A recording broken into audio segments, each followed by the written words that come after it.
mo matitikman itong dried mango na to. Grabe, kaya pala sobrang trending. Napakamura at napabili pa nga ako ng, ayan, 4 dahil buy one, take one nga to. So, grabe, napakamura na lang ngayon. Dati nasa 500 plus siya. Ngayon, 100 plus na lang, 116 na lang yata.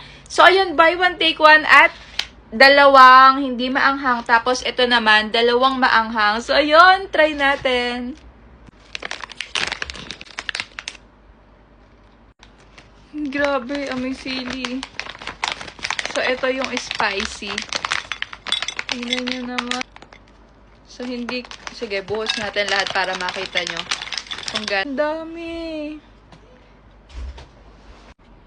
Grabe, amoy na amoy ko yung sili flavor na to. Sarap.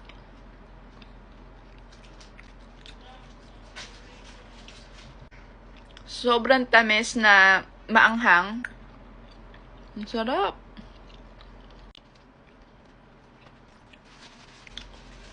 Perfect na perfect pang himagas. Napakasarap. Ang dami ng laman. So, merong ibang part na sobrang lasang-lasa mo yung sili. Grabe, amoy na amoy ko yung sili.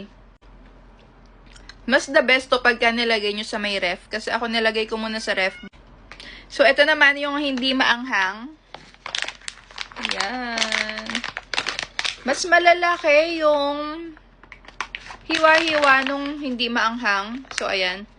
Ayan. Slices niya. Ang sarap.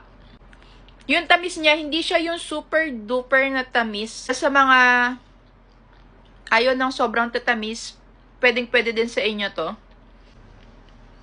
Grabe. Kaya pala trending tong dried mango na to. Ang sarap. Lalagay ko yung link dyan sa my description box. Description box YouTube.